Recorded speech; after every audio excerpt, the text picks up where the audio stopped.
చదవబడిన వాక్యంలో మనం గమనించినట్లయితే ప్రత్యేకంగా ఒక భాగం గురించి అపోస్తలుడైన పౌలు గారు రోమా సంఘానికి తెలియజేస్తూ ఒక మాట చెప్పారు. అదేమిటంటే మనమట దేవుని చిత్తమేదో పరీక్షించి తెలుసుకోవాలి. ఈరోజు మనము ధ్యానించుకుపోయే అంశం కూడా అదే. దేవుని చిత్తమేదో మనం పరీక్షించి తెలుసుకోవాలి. చాలా మందికి ఆలోచన ఉంటుంది, ఏమని? ఇది దేవుని చిత్తమా కాదా?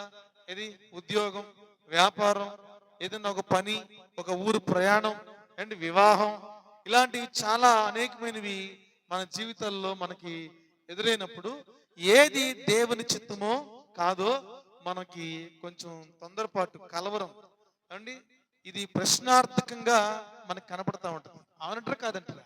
అది మనకి ఎప్పుడు కూడా ఏంటో, దేవుని చిత్తం ఏంటో అని మనం కంగారు పడుతుంటాం. అయితే దేవుని చిత్తమట మనం తెలుసుకోవడానికి ఏం చేయాలంటే, ఏది ఉత్తమమో, ఏది అనుకూలమో, ఏది సంపూర్ణమో అది మనం తెలుసుకుంటే మన రూపాంతరం, మన మనసు మారి మన రూపాంతరం చెందుతామని పౌలు గారు చెప్తున్నారు.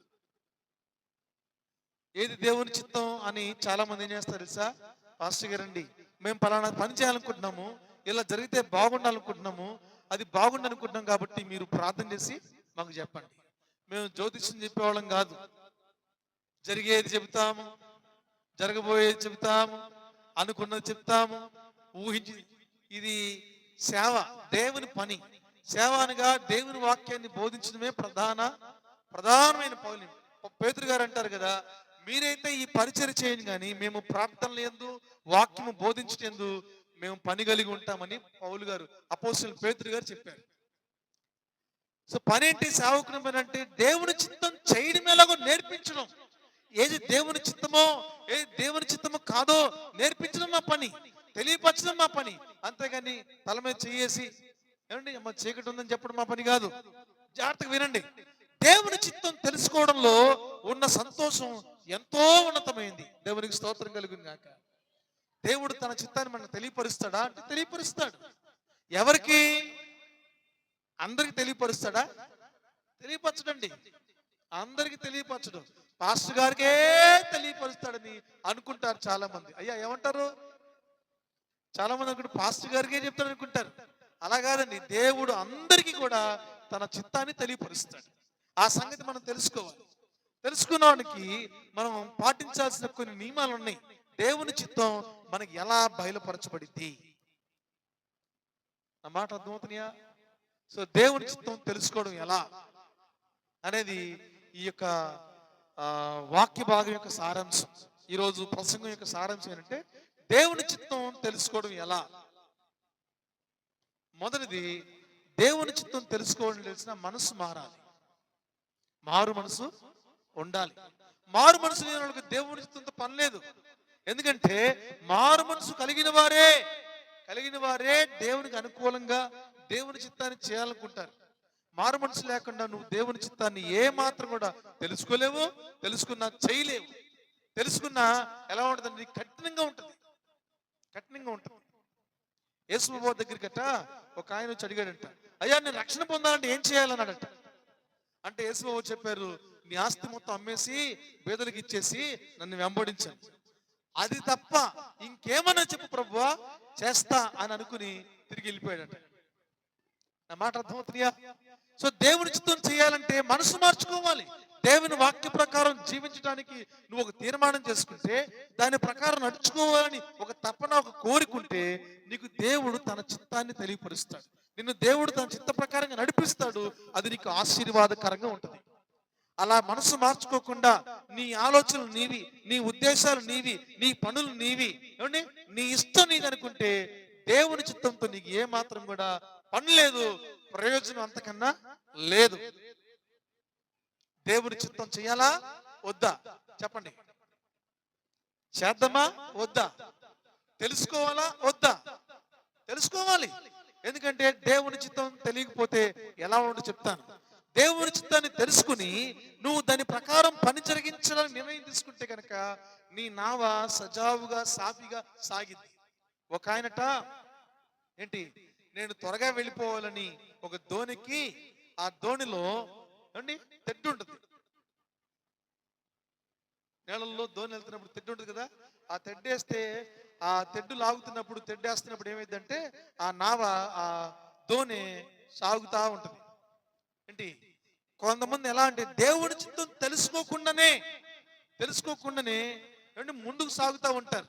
అప్పుడు ఎలా ఉంటుంది వాళ్ళ పరిస్థితి? ఒక తెడ్డుతో మనం ధోని నడపాలనుకున్నాం అనుకోండి, ఏమి తెలుసా ఏమైంది చెప్పనా? తెడ్డు వేస్తా ఉంటారు, తెడ్డు ఎటుపక్కేస్తే అటుపక్క తిరిగిపోతా ఉంటది. మీకు అర్థమైందా? ఎటుపక్క నువ్వు తెడ్డేస్తే అటుపక్క తిరిగిద్ది. కనుక నువ్వేం చేయాలంటే దేవుడి చిత్తాన్ని తెలుసుకుని ఆ దేవుడి చిత్తానికి తగినట్లుగా నీ పని కూడా ఉంటే, పని అనగా మరొక చేత్తో ఒక తెడ్డు పట్టుకుని, చిత్తం అనగా మరొక చేత్తో ఒక తెడ్డు పెట్టుకుని, రెండు దేవుని చిత్తం ఎరిగి నువ్వు పని చేస్తూ ఉంటే నీ ధోని ముందుకి సాగుతా ఉంటుంది. కనుక మనం దేవుని చిత్తాన్ని తెలుసుకోవాల్సిన అవసరం ఉందా లేదా? ఏమండి, దేవుని చిత్తం తెలుసుకోవాలంటే చాలా మందికి ఎంత ఆతురతో, ఒక్కొక్కసారి ఏమో తెలుసా, వాళ్ళు తొందరపడిపోయి దేవుని చిత్తం వచ్చేసరికి తెల్లారిపోతే మనం వెళ్ళిపోదాం అనుకుని చాలా మంది తొందరపాటు నిర్ణయాలతో అంటే జీవితాన్ని సాగిస్తా ఉన్నారు. అందుకనే వారి జీవితం అక్కడే అక్కడే అక్కడే ఏమండి, ఒక తెడ్డుతో ధోని నడిపితే ఎలా ఉంటుందో వారి జీవితం అలా ఉంటుంది. ఒక మాటలు చెప్పాలంటే ఎక్కడ వేసిన గొంగలి అక్కడే ఉంటుంది. దేవుని చిత్తాన్ని మనం తెలుసుకోవాలి. దేవునికి స్తోత్రం కలుగును.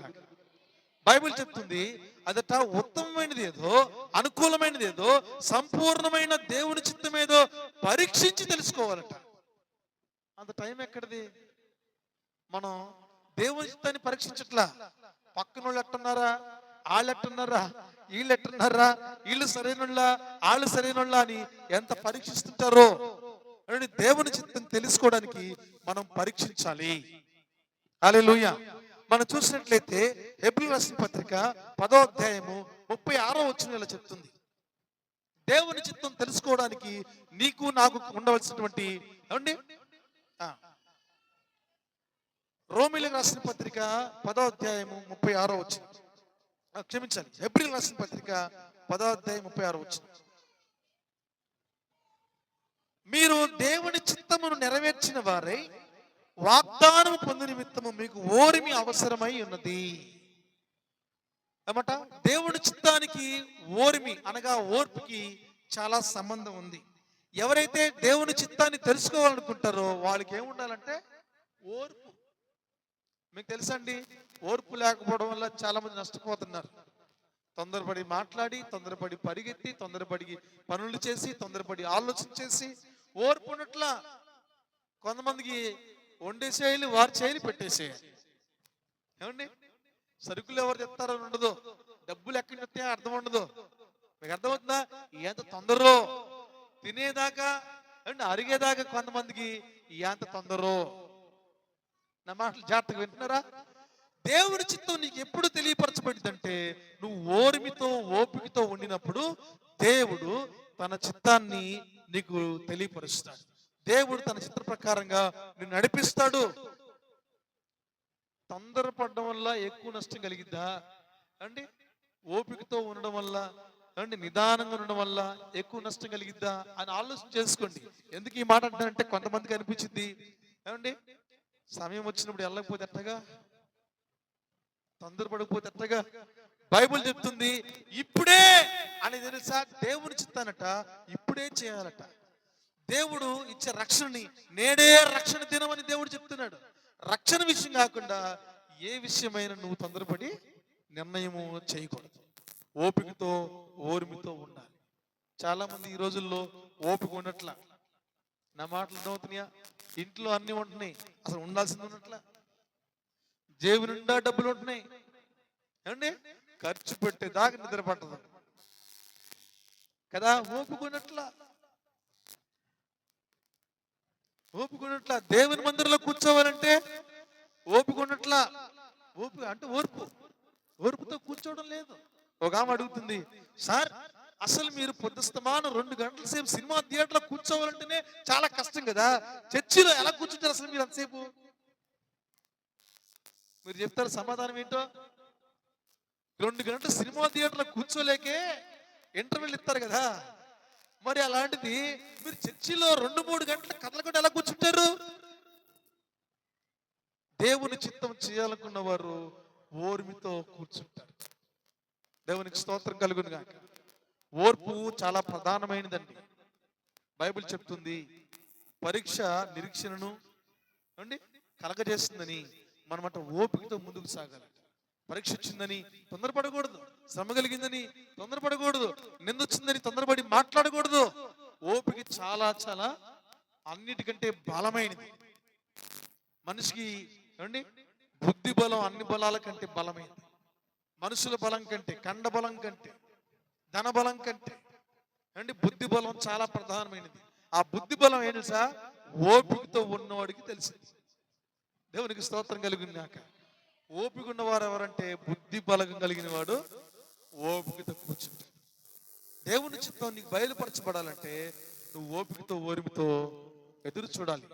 అబ్రహాము దేవుడు వాగ్దానం చేస్తే ఆ వాగ్దానం కొరకు ఎదురు చూశాడు 25 సంవత్సరాలు. అంటే సంతానం కోసం 75 సంవత్సరంలో ప్రభువుని ఎరిగి ఉంటే, దేవుని మాటకు లోబడి దేవుడు చెప్పిన రీతిగా దేశం వదిలిపెట్టి కనాను దేశానికి ప్రయాణం వస్తే 25 సంవత్సరాలు ఎదురు చూశాడండి. స్తోత్రం చెప్పరండి. దేనికోసం? బిడ్డల కోసం. ఎంత ఓపుకో. అయినా ఇంటికి వచ్చిన తర్వాత ఏమన్నా తెలుసా? అయ్యా నా అవసరం తీర్చవేంటి, నేను నమ్ముకుని 25 ఏళ్ళు అయింది, 24 సంవత్సరాలు, ఇంకో సంవత్సరం అయిపోతే 25 ఏళ్ళు అయిపోతానల్లా. అయ్యా ఇంటికి వచ్చారు కదా, కొద్దిగా భోజనం చేసి ఇందుకోసమే కదా మీరు వచ్చారన్నాడు. ఎవరిని? చదవండి మాట. 18వ అధ్యాయం ఆదికాండం 18వ అధ్యాయం. తెరవండి బైబిల్, తెరవండి త్వరగా. సమయం లేదు కనుక త్వరగా అన్నా.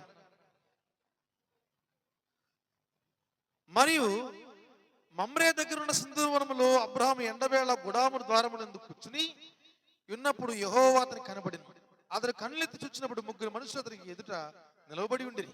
అతడు వారిని చూచి గుడారము వాకిటి నుండి వారిని ఎదుర్కొనుటకు పరిగెత్తి నేల మట్టుకు వంగి, ప్రభువా నీ కటాక్షం నా మీద ఉన్న యెడల ఇప్పుడు నీ దాసుని దాటిపోవద్దు, నేను కొంచెం నీళ్లు తెప్పించదును, దయచేసి కాళ్ళు కడుక్కొని ఈ చెట్టు కింద అలసట తీర్చుకునండి, కొంచెం ఆహారం తెచ్చదను, మీ ప్రాణములను బలపరచుకునండి, తర్వాత మీరు వెళ్ళవచ్చును. ఇందు నిమిత్తము కదా మీ దాసుని యొద్దకి వచ్చితిరనెను. వారు నీవు చెప్పినట్లు చేయమనగా. చూడండి, అబ్రహాం గారు అప్పటికి ప్రభుని ఎరిగి 24 సంవత్సరాలు అయిందండి. మీరు బైబిల్ పరిశోధించినట్లయితే మీకు అర్థమైంది. నా మాట అర్థమవుతున్నాయా? నా అవసరం తీర్చని అడగలేదు, ఎంత ఓపుకో. నా కష్టం చూడవేంటయ్యా అని అడగలేదు, నా ప్రార్థన వినవేంటని అడగలేదు. ఏమన్నాడంటే ఇందుకోసమే కదా వచ్చి. ఎందుకోసం వచ్చారు వాళ్ళు? భోజనం కోసం వచ్చారా? ఏమండి తెలుసా ఎంత ఓపికతో అడుగుతున్నాడో? అంటే పరిగెత్తుకు వెళ్ళాడట.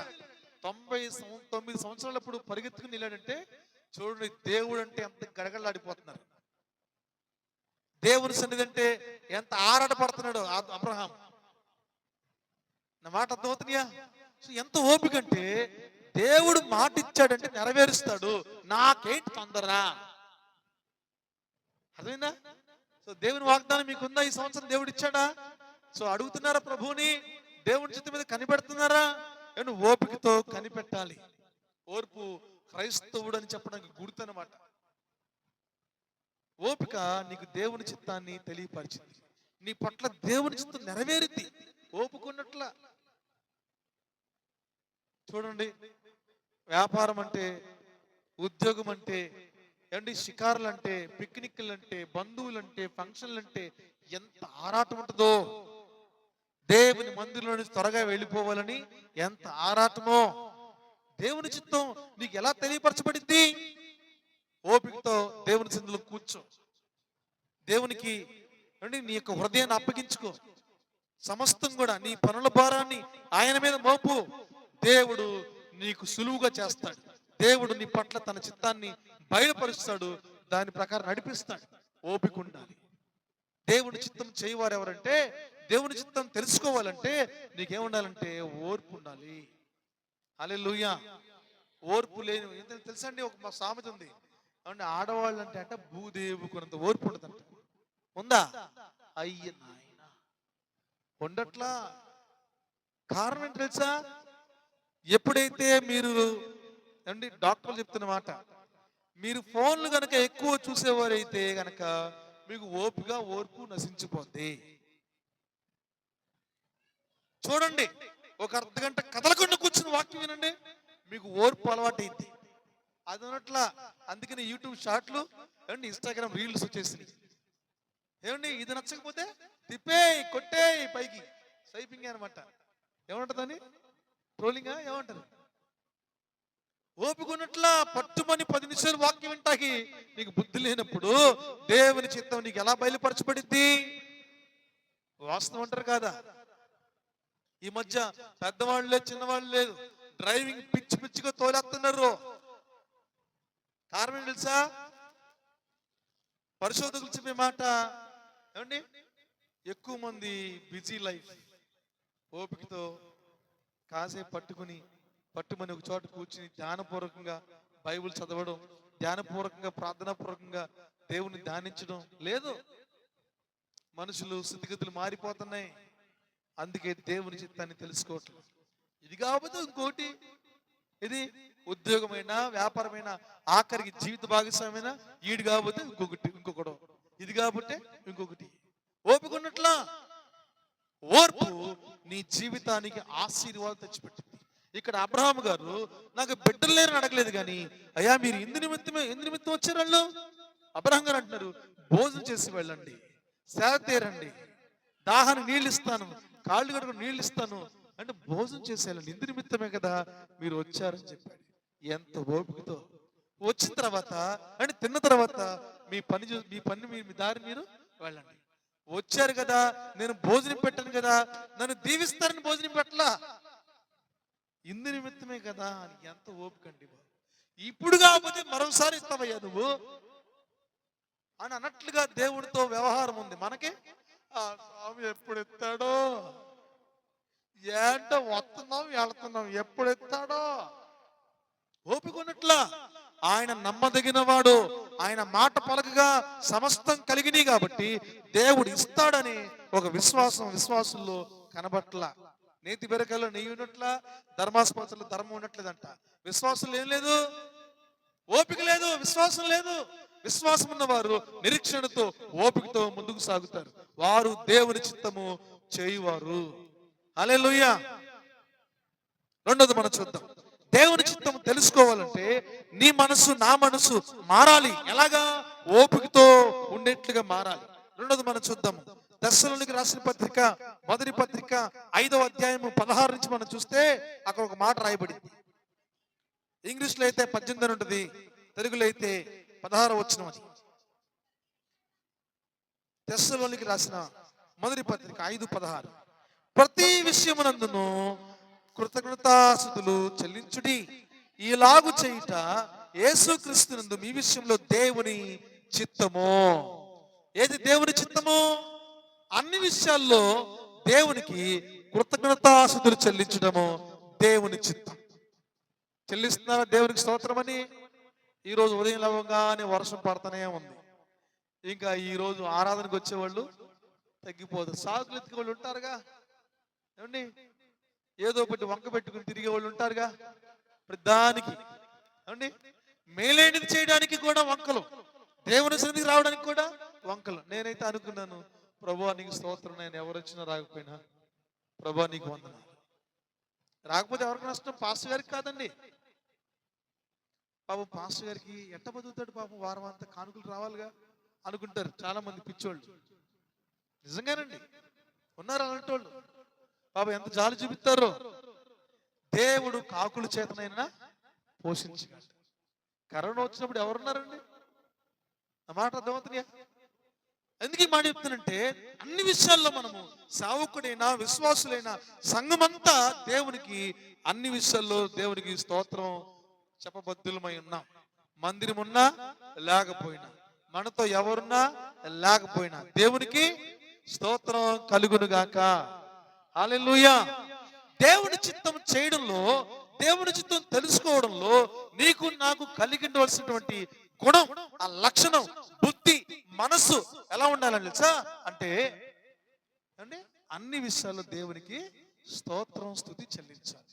ఏమి జరిగినా, ఉన్నా లేకున్నా, నా స్థితిగతులే మారినా, ఉన్నా లేకున్నా, నా స్థితిగతులే మారిన, నీ సన్నిధిలో, నీ సన్నిధిలో దించే భాగ్యమున్న చాలు, నిన్ను స్తుతించిన చాలు, నా బ్రతుకు దినములో నిన్ను తిన చాలు. చప్పట్లు కొట్టాలి. చాలు, నా బ్రతుకు దినములో నేను పొగాడిన చాలు, నా గుండె గుడిలో. హల్లెలూయా. అన్ని విషయాల్లో దేవునికి స్తోత్రం చెబుతున్నావా? అందరు ఈరోజు మరి మాంసం కూరలు, చేపలు తెచ్చుకుంటారు. మరి మనకు లేకపోతే చెప్పగలవా దేవునికి స్తోత్రం అని? ఏంటో ఈ వానర్ గారు ఇంకా జీతం ఇవ్వలా, ఏంటో ఈ అప్పులేంటో, ఈ రోగాలేంటో అండి. దేవునికి స్తోత్రం చెప్పండి ఒకసారి. అన్ని విషయాల్లో దేవునికి స్తుతించేవారు దేవుడు తన చిత్తాన్ని బయలుపరుస్తాడు. దేవుని చిత్తాన్ని తెలుసుకుంటారు. దేవుని చిత్తం వారి పట్ల నెరవేరుద్ది. అన్ని విషయాలు ఏం చేయాలంటే దేవునికి స్తోత్రం. మాకే గనక మంచి విజయవాడలో మంచి ఇల్లుంటేనా ఎట్టెందుకు ఉంటాం అనుకోబాకండి. మాకే గనక అంటే మా అమ్మ నాన్న ఉంటే మా పరిస్థితి ఉంటుందా? మాకే గనక డబ్బులుంటే ఇట్లా ఉంటుందా? నాకే గనక చెయ్యకపోతే, కాలు బాగోపోతే ఇట్లా ఉంటుందా అని అనుకోబాకండి. ప్రభువా నీకు స్తోత్రం నాయనా అని చెప్పండి. దేవుడు మీ పట్ల దేవుడి చిత్తాన్ని నెరవేరుస్తాడు. మీ పట్ల దేవుడి చిత్తాన్ని జరిగిస్తాడు. దేవుడి చిత్తం మీకు తెలియపరచబడింది. మాకే మగ పిల్లలు ఉంటే మా పరిస్థితి అనుకోబాకండి. దేవుడు ఏమండి మా ఆడపిల్లలు ఇచ్చాడంటే ఇచ్చింది ఎవరు? దేవునికి స్తోత్రం చెప్పండి. దేవుడు మగ పిల్లలు లేని లోటు కూడా అంటే లేకుండానే తీర్చగలడు. హల్లెలూయా. దేవుడు చేయగలడండి. దేవుని చిత్తం అనుకుంటారు. ఏంటో మా ఆయన సరైనడైతే ఎంత బాగుండేదో, మా ఆవిడే కట్టం తెచ్చుంటే ఏమండి ఇంటన్న మాటలు ఎంత బాగుండేదో, ఆ కరోనా కనుక రాకపోయి ఉంటే అండి సాధారణంగా అందరూ అనే మాట. అవన్నీ పక్కన పెట్టి అన్ని విషయాల్లో దేవుని స్తుతిస్తేట దేవుడు తన చిత్తాన్ని నీకు తెలియపరుస్తాడు. ఇస్సాకు కరువు వచ్చినప్పుడు అయ్యో కరువు వచ్చింది అనుకోలా, విశ్వాసం చేత విత్తనం విత్తి ఆ సంవత్సరం 100 పంట ఫలం పొందుకున్నాడట. దేవుని చిత్తాన్ని ఏమండి మనము మన జీవితంలో పొందుకోవడానికి మన మనసు మారాలి. ఎలాగా? అన్ని విషయాల్లో దేవునికి స్తోత్రము చెల్లించాలి. దేవునికి స్తోత్రం కలుగును గాక. ఎప్పుడు మన సంతోషాన్ని ఎవరు తీసేయకూడదండి. ఎవరి వల్ల మన సంతోషం దూరం అవ్వకూడదు. బైబిల్ చెప్తుంది ఫిలిప్పీయుల రాసిన పత్రిక 4వ అధ్యాయం 4వ వచనంలో, తెరవండి ఒకసారి, ఒక పేజీ వెనక్కి తిప్పితే కనపడింది. 2-3 పేజీ 4 ఎల్లప్పుడూ ప్రభువునందు ఆనందించుడి, మరలా చెప్పుదును ప్రభువునందు ఆనందించుడి. మీ సహనమును సకల జనులకు తెలియబడనీయుడి. ప్రభువు సమీపంగా ఉన్నాడు. దేని గురించి చింతింపకుడి గాని ప్రతి విషయంలో ప్రార్థన విజ్ఞాపనల చేత కృతజ్ఞతాపూర్వకంగా మీ విన్నపమును దేవునికి తెలియజేయుడి. చింతించకూడదు. నాకు ఏ చింత లేదని వాళ్ళు చేతులు పైకెత్తండి. ఏ చింత లేదండి. ఇప్పుడు అందరూ చింతనోళ్ళు కదా అండి. మనసారా దేవునికి స్తోత్రం చెప్పండి ఒకసారి. దేవుని స్తుతించుడి అప్పుడప్పుడు. చాలా మంది జీవితాలు ఎలా ఉంటున్నాయి తెలుసా? వాళ్ళ జీవితాలు ఎలా ఉంటున్నాయి అంటే చింత, కష్టమంతా వాళ్ళకే ఉన్నట్టు, ఇంకా ఈ భూమి మీద కష్టాలు ఇంకెవ్వరికి లేనట్టు. ఏమండి సాతాను వేసే బాణంలో అంటే ప్రధానమైన ఆయుధం. ఎన్ని ఆయుధాలు వేసినా నువ్వు లొంగపోతే వాడు ఉపయోగించే ఆయుధం తెలుసా? చింత. చింతన ఆయుధం అన్ని రోగాలకి కారణం. చింతన ఆయుధం దేవుడిని నువ్వు స్తుతించనీయకుండా చేసే ఆయుధం. అది సాతాను యొక్క ఆయుధం. నేను ఎప్పుడు సంతోషంగా ఉంటానని చెప్పండి ఒకసారి. నేను ఎప్పుడు నా కోసం చెప్పకండి. నేను ఎప్పుడు సంతోషంగా ఉంటాను. నేర్చుకోవాలి మనం, మన మనుషులు అంటే నేర్చుకోవాలి. నేర్చుకోగలిగితే, మార్చుకోగలిగితే, చింతించకుండా దేవుని గట ఎల్లప్పుడూ మరలా చెప్పుదును ప్రభువునందు ఆనందించుడి అని అలా మనం నేర్చుకుంటే దేవుడు చదవండి 7వ చదవండి ఒకసారి. అప్పుడు ఎప్పుడు దేవుడిని స్తుతిస్తే దేవుడి చిత్తాన్ని తెలుసుకోవడానికి సమస్త జ్ఞానములకు మించిన దేవుని సమాధానము యేసుక్రీస్తు వలన మీ హృదయములకును మీ తలంపులకు కావలి ఉండును. సంతోషంగా ఉన్న స్తోత్రం చెప్పండి ఒకసారి. చింత ఉన్న వాళ్ళంతా స్తోత్రం చెప్పండి ఒకసారి. చెప్పరేంటి? చింత ఉందని ఒప్పుకున్నారు కదా, చెప్పండి మరి. హల్లెలూయా. నాకే గనక ఎవరన్నా తోడుంటే గనక, నాకే గనక సేవలో సహకరించేవారు ఉంటే గనక అని నేను మీకు తెలుసండి, దేవుడు నిన్ను ఎంతగా దీవించాలనుకున్నాడో నీకు తెలియాలంటే నువ్వు ఎవరి మీద ఆధారపడకుండా దేవుని మీద ఆధారపడి ఏ పరిస్థితులైనా దేవుని సంతోషపెట్టినట్లుగా, దేవునిలో ఆనందించేట్లుగా, అన్ని విషయాల్లో దేవునికి కృతజ్ఞతాస్తుతులు చెల్లించేట్లుగా నీ మనసు మారితే ఏమండి నీ ఆశీర్వాదాన్ని ఎవరు ఆపలేరు. నువ్వు ఊహించలేవు. దేవుడిచ్చే సమాధానం, దేవుడిచ్చే సమృద్ధి ఎవరికి అంతుపట్టదు, నీకు కూడా అంతుపట్టదు. అంటావు కదా, దేవుడు నన్ను ఎలా దీవించాడు నాకు తెలియదు అంటావు. దేవునికి స్తోత్రం కలుగునాక చింతించకూడదండి. అన్ని విషయాల్లో దేవునికి ఏం చేయాలంటే కృతజ్ఞతాస్తుతులు చెల్లించాలి. కొంతమంది స్టేటస్లు పెడతారు ఏమండి, వాళ్ళని అనలేక వీళ్ళని అనలేక ఏమండి స్టేటస్లు కూడా పెడుతుంటారు. కొంతమంది బాధ ఎవరికి చెప్పుకోలేక స్టేటస్లు పెడుతుంటారు. మీకు తెలుసండి, స్టేటస్ పెడతాకి దేవుని వాక్యాన్ని ఉపయోగించుకోవచ్చుగా. అబ్బే, ప్రార్థనకి వెళ్ళేవాడు సినిమాలు పెడుతుంటారు. మీకు అర్థమవుతుందా? సో జాగ్రత్త. మన బాధ, మన దుఃఖము, మన సంతోషం అంతా ఎవరు చెప్పుకోవాలట? కృతజ్ఞత స్తుతి పూర్వకంగా దేవునికి చెప్పుదురుగాక. అప్పుడు మీ పట్ల దేవుని చిత్తం నెరవేరుద్ది. అప్పుడు మీకు దేవుని చిత్తం బయలుపరచబడింది. మనం దేవుని స్తుతించే వారిగా ఉండాలి. దేవునికి స్తోత్రం. 3వ చూద్దాం ఒకసారి. ఇదే పత్రికలో తెస్సలోనికీయులకు రాసిన పత్రిక, మొదటి పత్రిక 4వ అధ్యాయం 5వ వచనం చదువుతాం. మీలో ప్రతి వాడు దేవుని ఎరుగని అన్యజనుల వలె కామాభిలాషి ఎందు కాక పరిశుద్ధత ఎందును ఘనత ఎందును తన ఘటమును ఎట్లు కాపాడుకోవాలనో అది ఎరుగునటియే దేవుని చిత్తము. దేవుని చిత్తం అంటే ఏంటి తెలుసా? దేవుని చిత్తం తెలుసుకోవడం అంటే తెలుసా అంటే నీ దేహాన్ని పవిత్రంగా కాపాడుకోవడమే దేవుని చిత్తం. అది ఎలా కాపాడుకోవాలో ఎరిగి ఉండడమే దేవుని చిత్తం. దేన్ని కాపాడుకోవడం? నీ దేహాన్ని పవిత్రంగా కాపాడుకో. అది తెలుసుకో ముందు. అప్పుడు దేవుని చిత్తం మీద నీకు బయలుపరచబడింది. నీ దేహాన్ని నువ్వు అపవిత్రంగా ఉంచుకుంటే, మీ అందరికి తెలిసిన వ్యక్తి బైబిల్లో యోసేపు అని మనం చూస్తాం. యోసేపుకి దేవుడు ఒక దర్శనం ఇచ్చాడు. దేవుడు తన చిత్తాన్ని తెలియపరిచాడు. ఏమంటే మరి మిగిలిన 10 మంది అన్నలు ఉన్నారు యోసేపుకి. ఆ 10 మంది అన్నలకి ఎందుకు ఏమంటే దేవుడి చిత్తం, దేవుడి దర్శనం కలగలేదంటే యోసేపట నిలువుటంగి వేసుకుని తండ్రికి నమ్మకంగా ఉండేవాడట. ఈ 10 మంది అన్నలు తండ్రి మందల్లో ఉన్న గొర్రెలు తీసుకుని ఏమండి వాటిని చంపి ఏమండి తినేస్తా ఉండేవాళ్ళట. చదువున్న మాట ఒకసారి. ఆది కాండములో 36వ అధ్యాయమా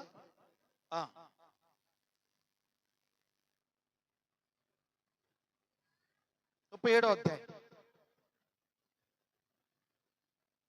3వ వచనం చదువుతాం.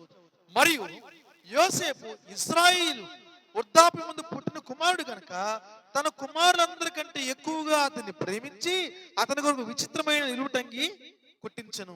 అతని సహోదరులు తమ తండ్రి అతనిని తమ అందరికంటే ఎక్కువగా ప్రేమించ చూచినప్పుడు వారు అతని మీద ఒకసారి రెండో చదవండి. యాకోబు వంశావళి ఇది. యోసేపు 17 ఏళ్ల వాడై తన సహోదరులతో కూడా మందను మేపుచుండెను. అతడు చిన్నవాడై తన తండ్రి భార్యలైన బిల్హా కుమారులు ఎద్దును జిల్ఫా కుమారులు ఎద్దును ఉండెను. అప్పుడు యోసేపు వారి చెడుతనమును గూర్చిన సమాచారము వారి తండ్రి ఎద్దుకు తెచ్చుచుండువాడు. యోసేపు ప్రత్యేకంగా బ్రతికిన వాడిగా మనకు కనబడుతుంది. అందుకే దేవుడు యోసేపుకి తన చిత్తాన్ని ముందుగానే తెలియపరిచాడు. దేవుడు యోసేపుని ప్రత్యేకంగా దీవించాడు. కారణం ఏంటంటే యోసేపు చెడుతనం కలిగిన వాడు కాదు, అపవిత్రమైన పనులు చేసేవాడు కాదు. అనగా మనం తెలుసుకోవాల్సిన సత్యం ఏంటంటే దేవుని చిత్తం అంటే ముందు నిన్ను నువ్వు పవిత్రంగా కాపాడుకోవడమే. నీ చూపులు, నీ ప్రవర్తన, నీ ఆలోచనలు, నీ నడవడి, నీ మాటలు, నీ వస్త్రధారణ, నువ్వు తినేవి, నీ వెళ్ళే ప్రదేశాలు, నువ్వు చూసేవి కూడా పవిత్రంగా ఉంటే నీకు దేవుని చిత్తం ఏదో నీకు తెలియపరచబడింది. అప్పటి వరకు నీకు దేవుని చిత్తం తెలియదు. అందుకే కదా పాస్టర్ గారు వచ్చి మీరు ప్రార్థన చేయండి అంటామో అనబాకండి. కళ్ళు మూసుకుంటే ఏం కనబడి చెప్పండి? చీకటి కనబడిద్ది, చిత్తం కనబడదండి. ఒకవేళ దేవుని చిత్తమే మీకు చెబితే మీరు భరించలేరు, మీరు సహించలేరు. గత వారం చెప్పిట్టున్నాగా మీకు, మగపిల్లడు పుడతాడని ఎవరన్నా ప్రవచనం చెప్తారు కానీ ఆడపిల్లలు పుడతారని ఎవరన్నా ప్రవచనం చెప్తారా? మీరు సహించలేరు, భరించలేరు దేవుని చిత్తాన్ని. అందుకు మీరు తెలుసుకోవాలి ఎలాగా మీ దేహాన్ని మీరు పవిత్రంగా కాపాడుకుంటే అది దేవుని చిత్తము, అది దేవుని చిత్తాన్ని తెలియపరిచే విధానం. జాగ్రత్త. వస్త్రాలు వేసుకునేటప్పుడు అండి, ఏదైనా తోటలోంచి అవ్వ ఆదాములు దేవుడు పంపివేసినప్పుడు వారికి చర్మ చొక్కాలు తొడిగించి వారిని తోలివేశాడు. అప్పటి నుంచి మనం మహిమ దేహం కప్పుకుని మహిమ దేహాన్ని పొందుకునే వరకు, అనగా ప్రభు రాకడ వరకు, మధ్యాకాశం ఎత్తబడే వరకు నీ దేహాన్ని పవిత్రంగా కాపాడుకోవాలి, అపవిత్రపరచుకోకూడదు. దేహం కనిపించకుండా వస్త్రాలను పొద్దుగ్గా వేసుకోవాలి. అపవిత్రంగా జీవించేవారు దేవుని చిత్తాన్ని చేయలేరు, దేవుని చిత్తాన్ని తెలుసుకోలేరు. దేవునికి స్తోత్రం కలుగును గాక. నా మాట జాగ్రత్తగా వినండి. దేవుని చిత్తం ఎవరికి బయలుపరచబడిందంటే దేహాన్ని పవిత్రంగా కాపాడుకునే వారికి. కనుక దేవుని చిత్తం తెలుసుకోవాలంటే ఏం చేయాలి? మొదట ఓర్పు కలిగిన వారే ఉండాలి. 2, ప్రతి విషయంలో దేవునికి కృతజ్ఞతాస్తుతులు చెల్లించాలి. 3వది దేహాన్ని పవిత్రంగా కాపాడుకోవాలి. 4వది చెప్పి మనం ముగించుకుందాం. ఆదికాండం 22వ అధ్యాయము 1వ వచనం చదువుదాం. ఆ సంగతులు జరిగిన తర్వాత దేవుడు అబ్రహామును పరిశోధించెను. ఎట్లనగా ఆయన అబ్రహామా అని పిలువగా అతడు చిత్తము ప్రభువా అని. అప్పుడు ఆయన, నీకు ఒక్కడై ఉన్న నీ కుమారుని అనగా నీవు ప్రేమించు ఇస్సాకును తీసుకుని మోరియా దేశం వెళ్ళి అక్కడ నేను మీతో చెప్పబో పర్వతములలో ఒక దాని మీద దహన బలిగా దానిని అతన్ని అర్పించమని చెప్పాను. సో అబ్రహాము అంటాడు ఏమని? అయ్యా చిత్తము ప్రభువా అని. ఏంటి ఆ చిత్తము అంటే దేవుడు చెప్తున్నాడు కదా, నీకు ఒక్కడైన నీ కుమారుడిని ఇస్సాకుని, నీవు ప్రేమించే ఇస్సాకుని నాకు బలిగా నేను చూపించే పర్వతం మీద ఒక దాని మీద అర్పించమని చెప్పాడు. అబ్రహాం నిర్ణయం తీసుకున్నాడు ఏమని? దేవుని చిత్తము చేయాలని. కానీ సమస్య తెలుసా? లేక లేక 100వ సంవత్సరంలో పుట్టిన ఏమంటే ఇస్సాకుని దేవుడు అడుగుతున్నాడు, ఇచ్చేయమని చెప్పాడు. ఇప్పుడు అబ్రహాం గారు ఏం చేయాలి? దేవుని చిత్తం చేయాలా లేదా? చేశాడు. తన కుమారుణ్ణి ఇచ్చేయడానికి సిద్ధపడ్డాడు. తన కుమారుణ్ణి ఇచ్చేయడానికి సిద్ధపడ్డాడు. ఒక రోజునట ఒక పాప ఇలాగే ఆశ్రయ లాంటి పాప, హలో మేడం, కొట్టుకెళ్ళి నేను గిఫ్ట్ కొనుక్కుంటాను, అది కొనుక్కుంటే ఇది కొనుక్కుంటా అని చెప్పి ఒక షాప్కి వెళ్ళి, ఫ్యాన్ షాప్కి వెళ్ళి ముత్యాల హారం ఉంటుంది కదా, ప్లాస్టిక్ ముత్యాలు, ఒరిజినల్ ముత్యాలు కాదు, ఒరిజినల్ ముత్యాలు కాదు, అలాంటి హారం తీసుకుని మెడలో వేసుకుని మమ్మీ చాలా బాగుంది కదా అని చాలా మురిసిపోతూ ఉండేదట. అలా మురిసిపోవడం చూసి తన తండ్రి అనుకున్నట్ట, మనం ఎంతో ఆస్తి కలిగిన వారం కదా, మనకి ఇలాంటి ప్లాస్టిక్ ముత్యాలు ఎందుకు అని ఈ ముత్యాలను బదులు ఒరిజినల్ ముత్యాలతో చేసిన హారం, నక్లెస్ తెద్దామని చెప్పి తండ్రి తెచ్చాడట. ఎవరికి?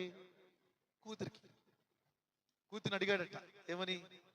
ఆ హారం నాకు ఇచ్చేస్తావా అని. అమ్మో చాలా బాగుంది, నాకు బాగా ఇష్టం అని చెప్పి ఇవ్వట్లేదట. ఈ తండ్రి ఆలోచన తెలుసా? ఈ హారం సేమ్ అలాగే ఉంది, ఒకవేళ ఇది ఇస్తే ఏది ఒరిజినల్ ఏది డూప్లికేట్ తెలియదు. ఆమె చిత్తమేమో డూప్లికేట్ పెట్టుకోవడం, తండ్రి చిత్తమేమో ఒరిజినల్ పెట్టుకోవడం. ఎవరి చిత్తం మంచిదంటారు చెప్పండి ఇప్పుడు మీరు? ఆ తండ్రి అనుకున్నట్ట, ఈ హారం ఇచ్చే వరకు మరలా నేను ఇవ్వకూడదు అనుకున్నట్టు. ఒకరోజు అనుకోకుండా తెగిపోయి అండి ముక్కలు ముక్కలుగా అన్ని రాలిపోయినట్టు ముత్యాలని. అయ్యో నాకు ఈ ముత్యాలహారం ఇష్టమైంది పాడైపోయిందని బాధపడుతుంది తండ్రి. ఆ ముత్యాలహారం ఇచ్చాడట. అంటుందట, డాడీ ఎంత బాగుందేంటి, ఇది ఇంత షైనింగ్ ఉందేంటి అని. పాత ముత్యాలహారం వేసుకున్నప్పుడు అంత నల్లగా అయిపోయింది, మరి ప్లాస్టిక్ కదా, నల్లగా అయిపోయింది మేడంతా. ఇది వేసుకున్న తర్వాత మేడంతా దగదగ మెరిసిపోతుంది. సో దేవుని చిత్తానికి మన చిత్తానికి అంత తేడా ఉంది. చాలా మంది దేవుని చిత్తాన్ని ఒప్పుకోరు అండి. దేహాన్ని పరిశుద్ధంగా కాపాడుకోవాలంటే ఒప్పుకోరు. ఈ రోజుల్లో ఎవరుంటారు పాస్టర్ గారు అండి?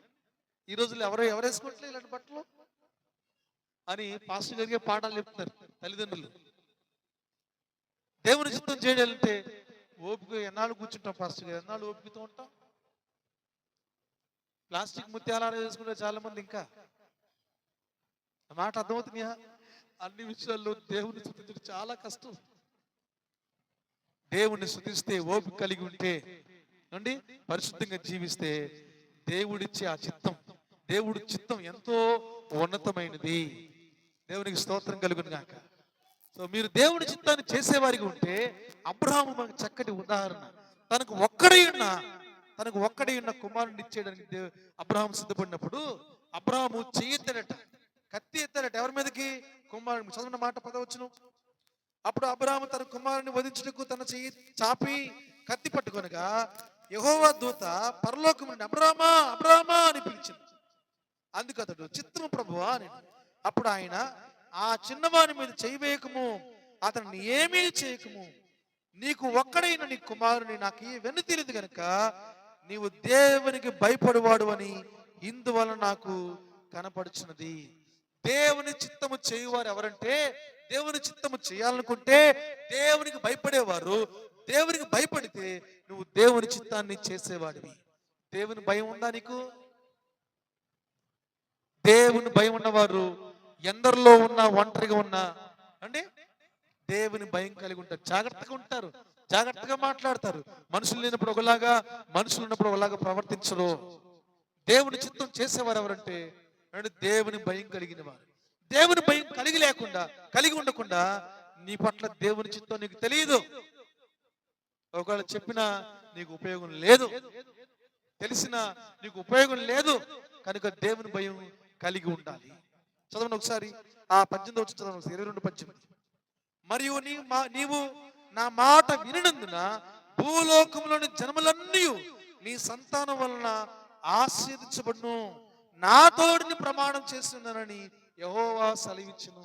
ఎలాగైతే అబ్రాహాము దేవునికి భయపడి దేవుని చిత్తం చేయడానికి తల వంచి దేవుని మాట కాదనకుండా తన కుమారుని ఇచ్చేయడానికి సిద్ధపడ్డాడో, దేవుడు అంటాడు కదా, నీవు నా మాట విన్నందున నిన్ను అందరికంటే ఎక్కువగా ఆశీర్వదిస్తా. దేవుని చిత్తం చేసేవారికండి ఎక్కువ ఆశీర్వాదాలు ఉంటాయి. స్తోత్రం చెప్పండి.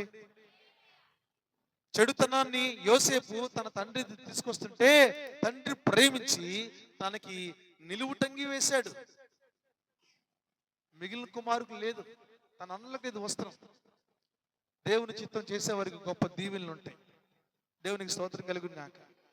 దేవుని చిత్తం తెలుసుకోవాల్సిన అవసరం ఉందా లేదా? దేవుని చిత్తం తెలుసుకోకపోతే చెప్పా, ఒక తెడ్డుతో నీ జీవితాన్ని నడిపించినట్లే నీ ధోని అక్కడే తిరుగుతూ ఉంటుంది. నా మాటలు జాగ్రత్తగా 4 విషయాలు మనం చూసాం. దేవుని చిత్తం తెలుసుకోవాలంటే ఏం చేయాలి? ఉపవాసం ఉండి ప్రార్థన చేయాలని బైబిల్ చెప్పట్లేదు. తెలుసుకోవాలంటే ప్రధానంగా 4 పనులు నువ్వు చెయ్యాలి. మొదటిది అండి, ఓర్పు కలిగి ఉండాలి. దేవుడు నీకు తన చిత్తాన్ని తెలియపరుస్తాడు. రెండవది, దేవుని చిత్తం తెలుసుకోవాలంటే అన్ని విషయాల్లో దేవుని చిత్తం నీ పట్ల నెరవేరాలంటే అన్ని విషయాలు దేవునికి కృతజ్ఞతాస్తుతులు చెల్లించు. మూడవది, నీ దేహాన్ని పరిశుద్ధంగా ఏమండి కాపాడుకో. నాలుగవది, దేవుని భయం కలిగి దేవుని చిత్తం ఇది చేస్తే మిగిలినవన్నీ కూడా దేవుడు తన చిత్తాన్ని నీకు తెలియపరుస్తాడు. నీకు తెలియపరచపోయినా పర్లేదు కానీ దేవుడు తన చిత్త ప్రకారంగా నిన్ను తప్పక నడిపిస్తాడు. హల్లెలూయా. కొంతమందికి ఆశ తెలుసా, దేవుడు నాకు ముందే చెప్పాడు అంటారు. ఏమండి, దేవుడు ముందు చెప్తే ఉపయోగం చెప్పండి. దానికంటే దేవుడు చెప్పిన దానికంటే కూడా అంటే దేవుడు నీ పట్ల నీకు ఆశీర్వాదకరమైన చేస్తే నీకు మరి సంతోషం కదా, మరి దీవెని కదా. అందుకే ప్రవచనాలు దర్శనాలను పోకండి, తైలాభిషేక పండుగలను పోకండి, జాగ్రత్త. ప్రభువా, నీవు నా చిత్తం కాదు కానీ నీవు నీ చిత్త ప్రకారంగా నడిపించయ్యా. నేను నీ చిత్తానికి అప్పగించుకుంటున్నాను. నీ చిత్తమేది ఏదైతే ఉందో అది మొదటగా ఓర్పు కలిగి నేను సమర్పించుకుంటానయ్యా. పవిత్రంగా ఉండడానికి అన్ని విషయాలను శుద్ధిస్తాను ప్రభువా. నీ యందు భయం కలిగి ఉంటాను. నా పట్ల నీ చిత్తమే నెరవేర్ది నాకు తెలుసయ్యా అని దేవుని సమర్పించుకుంటే నీకు ఎవరు చెప్పవసరం, ఏం జరుగుతుందని చెప్పవసరంలా. దేవుడు నీ కొరకు సమస్తము సమకూర్చి మేలుకరంగా మార్చగలడు. హల్లెలూయా. చెప్పమంటారా? ఇప్పుడు నువ్వు తల మీద చెయ్యేసి దేవుని చిత్తం ఏంటో చెప్పమంటారా? ఎంత వాక్యం అయిన తర్వాత ఆలోచిస్తారేంటి? చెప్పేశా, దేవుని చిత్తం ఏంటో చెప్పేశా. ఈ 4 చేయండి. దేవుడు మిమ్మల్ని ఎలాగో దీవిస్తాడో, ఎలా దీవెనికరంగా మారుస్తాడో మీరు చూడండి. దేవునికి స్తోత్రం. త్వరగా దేవుని చిత్తాన్ని చేస్తే ఎటువంటి మేలులు, ఆత్మీయ మేలులు, ఈ లోకపరంగా చెప్పట్లేదు, ఆత్మీయ మేలులు కొన్ని ఉన్నాయి. త్వరగా షార్ట్ గా ఒక 7 వచనాలు మీకు చూపిస్తాను. యోహాను రాసిన మొదటి పత్రిక 2వ అధ్యాయము 10వ వచనం చదవండి ఒకసారి. 2:17 బిగ్గరగా చదవండి ఒకరు. యోహాను రాసిన మొదటి పత్రిక, ఈ లోకమును దాని 17 లోకమును దాని ఆశ గతించిపోవును గాని దేవుని చిత్తమును జరిగించువాడు ఈ 4 పనులు చేసేవాడండి. అంటే ఈ లోకపరంగా దేవుడు నిన్ను నడిపిస్తాడు, తన చిత్త ప్రకారంగా దీవిస్తాడు. అయితే అన్నిటికంటే ఉన్నతమైన ఆశీర్వాదం ఏంటంటే నువ్వు నిరంతరం నిలుస్తావు. ఈ లోకము దాని ఆశ గతించిపోతాయి కానీ దేవుని చిత్తము చేయవాడు నిరంతరము నిలుస్తాడు. దేవునికి స్తోత్రం. నీ పిల్లల పట్ల నీకు ఒక ఆశ ఉండాలి, నా బిడ్డలు నిరంతరం నిలిచేవారిగా. కనుక ఏం చేయాలి సార్? నీ బిడ్డలకి దేవుని చిత్తం ఏంటో నేర్పించాలి. జాగ్రత్త. రేపు దీపావళి పండగ చేస్తారా మీ ఇంట్లో? పండగ దరిద్రాన్ని తెచ్చిపెట్టుకోబాకండి. టపాసు దరిద్రం కాదు, టపాసు తెచ్చుకుని దేవుని పిల్లలైంది కూడా ఇంకా టపాసులు కాల్చాలని అడిగారనుకో ఇంట్లో, జాగ్రత్త. సింపుల్ గా తెచ్చి నీళ్లు పోసింది దాని మీద, ఆడు ఏడుతున్నాడు అంటే కనుక తడిసిపోయి నాయన అని చెప్పండి. అర్థమైందా? లేకపోతే మీ పిల్లలకి ఏంటి, అరే 1000 రూపాయలు పెట్టి మనం టపాసులు చేస్తాం, ఎంతసేపు కాలితో ఊరిని అయిపోతాయిరా, నీకు 1000 రూపాయలు ఇస్తా, ఏం చేస్తావు అని అడగండి. వాడు ఇది కాకుండా చెప్పమంటే వాడు ఏవేవో చెప్తాడు. అవన్నీ చేసి పెట్టండి. పిండి వంటలు చేసి పెట్టండి, చక్కని వస్త్రాలు చేసి కొనిపెట్టండి, చక్కగా పిక్నిక్ షికారికి ఎక్కడైనా తీసుకెళ్ళండి. తప్పంటారా? దేవుడి చిత్తం చేయడం మీ పిల్లలకు నేర్పించాలి. మీరు నిరంతరము నిలిచేవారిగా ఉండాలి. రెండోది మనం చూద్దాం. యోహాను సువార్త 9:31 చదువుతాం. 9:31 యోహాను సువార్త 9:31. ఒక 4 చెప్పుకుందాం, ముగించుకుందాం. తన సమయం దాటిపోతుంది. 9వ అధ్యాయం 31 వచ్చింది. కాబట్టి 9:31 అమ్మ, దేవుడు పాపుల మనవి ఆలకింపడని ఎరుగుదము. ఎవడైనా దేవభక్తుడై ఉండి ఆయన చిత్తము చొప్పున జరిగించినట్లా ఆయన వాని మనవి ఆలకించును. దేవుని చిత్తం చేసేవారు నిరంతరం నిలుస్తారు. దేవుని చిత్తం చేసేవారి ప్రార్థన దేవుడు ఆలకిస్తాడు. నీ కోసం ఎవరో ప్రార్థన చేయవసరంలా. దేవుని చిత్తం చేస్తావా, దేవుడిని మనవి తప్పక ఆలకిస్తాడు. మూడో చూద్దాం ఒకసారి. దేవుని చిత్తం చేసేవారు. యోహాను సువార్త 7:17 చదువుదాం. 2 పేజీలు వెనక్కి తిప్పితే 7:17. ఎవడైనను ఆయన చిత్తం చొప్పున చేయ నిశ్చయించుకుని ఎడల ఆ బోధ దేవుని వలన కలిగినదో లేక నా అంతట నేనే బోధించున్నానో వాడు తెలుసుకును. దేవుని చిత్తం చేయడానికి నీ మనసు సిద్ధం చేసుకుంటే, నీ మనసు మారితే నీ వినే బోధ దేవుని వలన కలిగిందో లేదో నీకు తెలిసిపోదని ప్రభువే చెప్తున్నాడు తన గురించి. ఇది ఆత్మీయ మేలు. ఈ రోజుల్లో సంఘానికి ఏ వాక్యం చెప్పినా వినే రోజులుగా అయిపోయినాయి. ఎలా చెప్పినా వినేస్తున్నారు. ఒక పాస్టర్ గారు ఆయన ఒళ్ళంతా టాటీలు వేసుకోవద్దని బైబిల్ ఎక్కడ ఉందని అంటున్నాడు. దేవుని వాక్యాన్ని చెరిపేవారు అంటే కలిపేవారు ఉన్నారు బైబిల్ చెప్తుంది. జాగ్రత్త. సత్యవాక్యం మీద నువ్వు తెలుసుకోవాలంటే దేవుని వాక్యాన్ని, దేవుని చిత్తాన్ని తెలుసుకోవాలి. నువ్వు దేవుని చిత్తాన్ని చెయ్యాలి. చేస్తే ఏది దుర్బోధో, ఏది సత్యమైన వాక్యమో నీకు గ్రహింపగలిగింది. గ్రహింపు లేని వారు మా పాస్టర్ గారు ఏది చెప్పినా రైట్ హ్యా అనుకుంటారు. జాగ్రత్త. ఏది దేవుని చిత్తమో తెలుస్తుందా మీకు? చేస్తున్నారా మీరు? ఏది సరైన బోధ మీరు గ్రహిస్తున్నారా? జాగ్రత్త. యూట్యూబ్ ఉంది కదా అని ఎవరెవరో ఏదో చెప్తున్నారు. అందరివి సత్యవాక్యములు కాదు. జాగ్రత్త. బోధ వినే బోధ జాగ్రత్త, చెప్పే బోధ జాగ్రత్త అని పౌలు హెచ్చరించాడు తిమోతిని. జాగ్రత్త. తదుపరి చూద్దాం, మూడోది చూద్దాం, నాలుగోది. ఎన్ని చూసాం అన్నప్పటికీ? మొదటిది నిరంతరం నిలుస్తారు, రెండవది దేవుడు వారి ప్రార్థన ఆలకిస్తాడు, మూడవది ఏది సరైన బోధ తెలుసుకుంటారు, నాలుగవది మార్క్స్ సువార్త 3:35 చదువుదాం. మార్క్స్ సువార్త 3:35. ఇవేవి కూడా ఈ లోక సంబంధమైనవి కావండి. దేవుని చిత్తము చొప్పున 3:35 జరిగించువాడే నా సహోదరుడును నా సహోదరియు తల్లియునని చెప్పాను.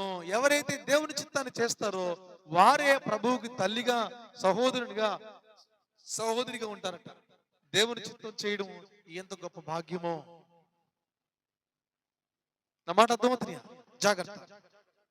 చిరుకు మాట చూపిస్తా. కీర్తనల గ్రంథం 103:21 వచ్చింది. కీర్తనలు 103:21. దేవుని చిత్తం చేసేవారు ఎవరు అంటే, యెహోవా సైన్యములారా ఆయన చిత్తము నెరవేర్చు ఆయన పరిచారకులారా అని దేవుని వాక్యం చెబుతుంది. ఏం చేయాలట? మీరందరూ ఆయనకు ఆయన సన్నతించుడి. దేవుని వాక్యం చెప్తున్నమాట.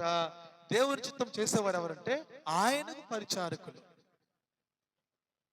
ఈ లోకంలో ఇవేవి కూడా ఏమంటే ఈ లోక సంబంధమైనవి కావు. ఈ చిత్తం చేసేవారికి జరిగే మేళ్ళన్నీ కూడా ఇవి లోక సంబంధమైనవి కావు. ఈ లోకము దాని ఆశ గతించిపోద్ది, కానీ దేవుని చిత్తం చేసేవాడు నిరంతరము నిలుస్తాడు. దేవుని చిత్తం చేసేవాడు వాని ప్రార్థన దేవుడు వింటాడు. దేవుని చిత్తం చేసేవారిక ఏమంటే వారికి ప్రత్యేకమైన దీవెన ఏంటంటే వారు ఏది సత్యమైన వాక్యమో, ఏది దుర్బోధో గ్రహిస్తామా? నిద్రపోతున్నారా? నేను ఎంత కంట సౌసత్యాలు గారుతుంటే మీకు నిద్ర పడుతుందమ్మా. మీకు అలవాటు అయిపోయినట్టుంది నా వాయిస్. ఈసారి మార్చాలి. ప్రార్థన చేయండి. జాగ్రత్తగా. దేవుని చిత్తం చేస్తే ప్రార్థన దేవుడు వింటాడు. దేవుని చిత్తం చేస్తే ఆయనకు మన సహోదరులుగా, తల్లిగా ఉంటామని దేవుని వాక్యం చెప్తుంది. పైగా మనమట పరిచారకులుగా ఉంటామట.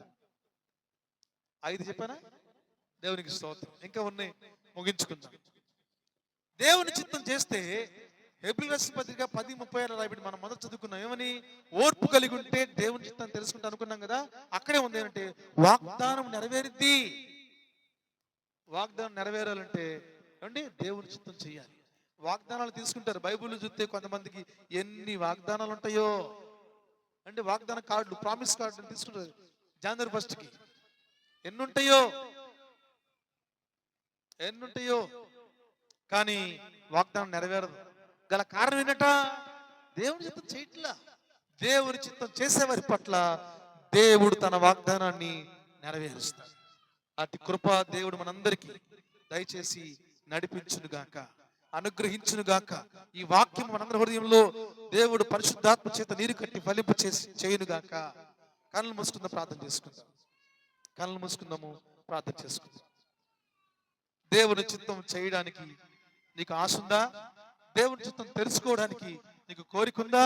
దేవుని చిత్తం చేయడానికి నిన్ను నువ్వు సమర్పించుకో. ఏది ఉత్తమమో, ఏది అనుకూలమో, ఏది సంపూర్ణమైనదో అది తెలిసి పరీక్షించి తెలుసుకోవాలట. మనసు మార్చుకోవాలట. మనసు మార్చుకుంటే నీకు దేవుని చిత్తం తెలియపరచబడింది. ఓపికతో ఉంటే దేవుని చిత్తం తెలియపరచబడింది. అన్ని విషయాల్లో దేవునికి కృతజ్ఞతలు చెల్లిస్తే దేవుని చిత్తం తెలియపరచబడింది. పవిత్రంగా జీవిస్తే, పరిశుద్ధంగా జీవిస్తే దేవుని చిత్తం తెలియపరచబడింది. దేవుని యందు భయభక్తులు కలిగి ఉండు, భయము కలిగి ఉండు. దేవుడు తన చిత్తాన్ని నీకు బయలుపరుస్తాడు. మనుషుల చేతుల్లో ఏం లేదు. నీకోసం ఎవరో ప్రార్థన చేస్తారనుకోవద్దు. నీ ప్రార్థన దేవుడు ఆలకించదనుకోవద్దు. దేవుని చిత్తాన్ని చెయ్యి. దేవుడు నీకు తన చిత్త ప్రకారంగా నీ ప్రార్థన ఆలకించి నీకు నెరవేరుస్తాడు. ప్రార్థన చేసుకో.